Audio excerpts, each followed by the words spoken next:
function or a sequence approaches as the input approaches to some value. This limiting value, when it exists, is called limit. It is denoted as limit x goes to a f of x is equal to L.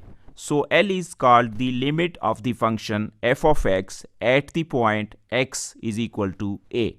Test for existence of a limit. If the value of the function approaches the same number L as x approaches a from positive direction, that is right side, or negative direction, that is left side, then the limit equals L.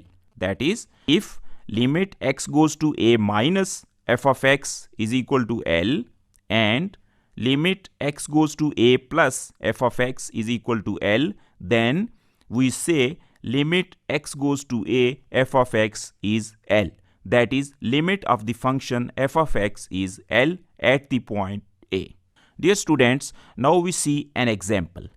Determine the limit x goes to 4 f of x where f of x is equal to minus x square plus 2x plus 2. Let's construct a table of assumed values of x and corresponding values of the function f of x. In the first line, we have x goes to 4 minus, that is, we will take the values less than 4.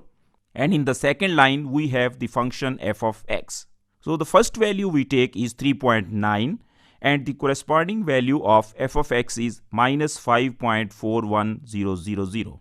The next value we take for x is 3.99 and the corresponding value of the function is minus 5.94010.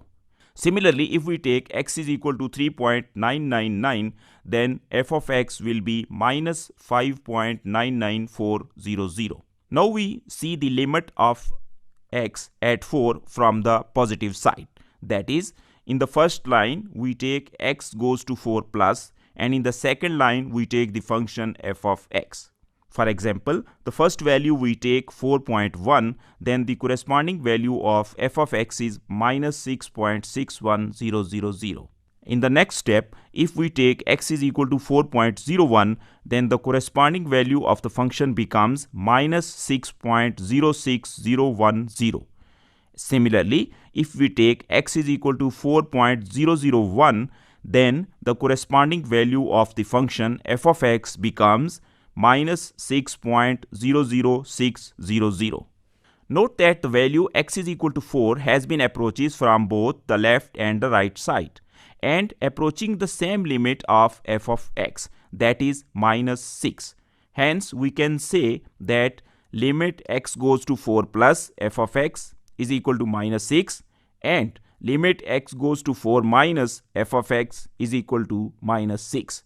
Therefore, in the conclusion, we say that limit x goes to 4 f of x is equal to minus 6.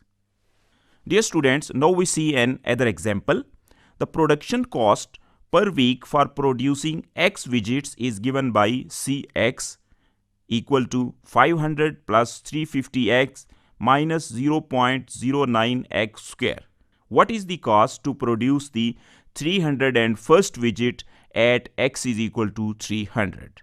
Here we have to compute the cost to produce the 301st. For this, firstly we will compute C at x is equal to 301 and that is the cost of producing 301 widgets. And then we will minus it with C of 300, which is the cost of producing 300 widgets. So first we calculate C of 301, which is given by 97,695.91. In the second step, we calculate C of 300, which is given by 97,400. In the next step, we subtract these and we get that the difference is 295.91.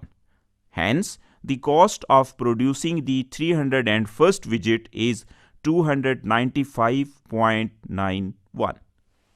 Some properties of limit.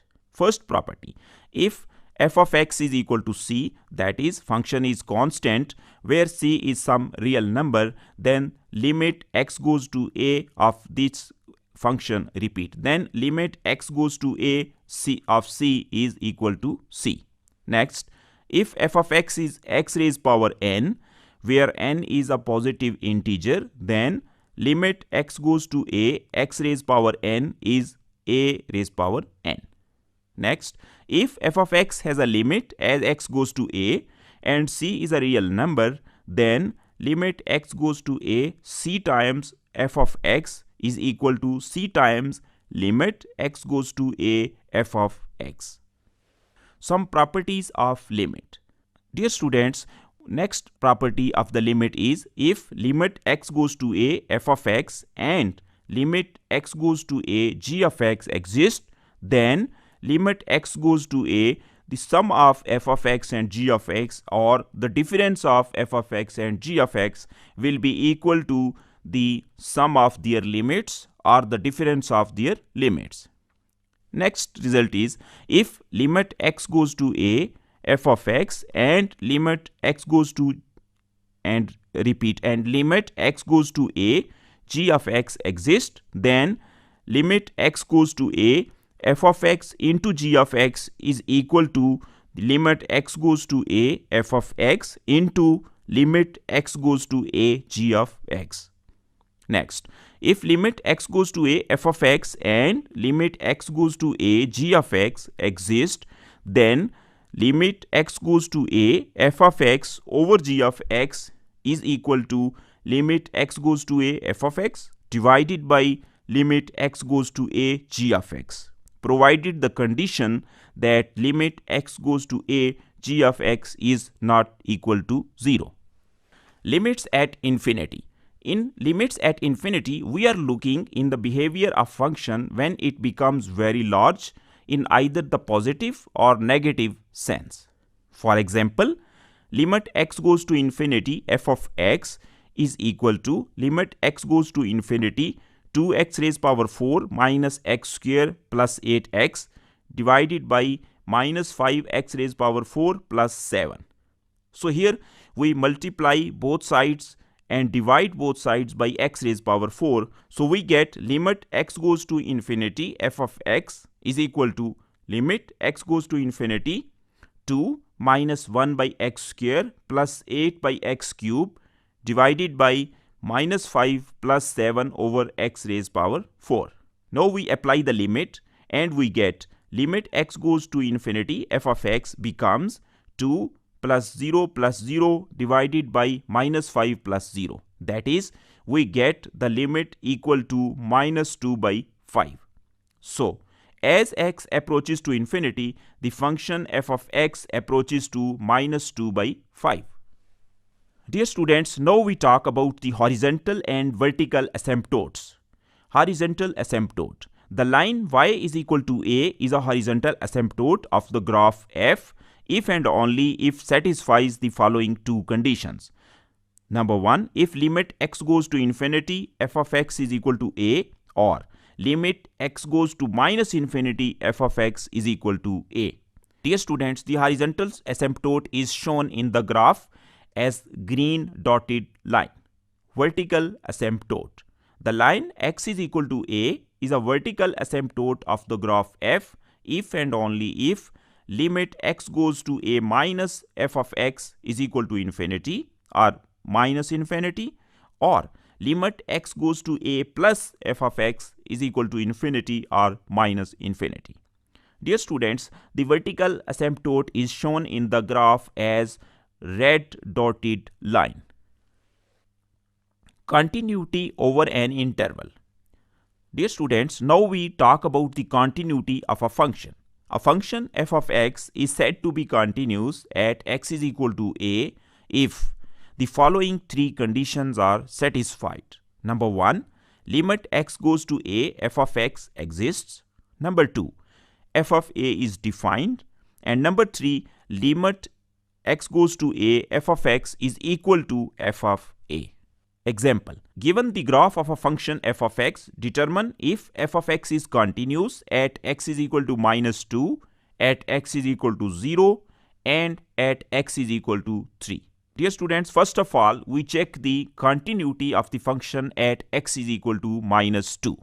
As you can see, limit x goes to minus 2 plus f of x is equal to minus 1 and limit x goes to 2 minus f of x is equal to 2.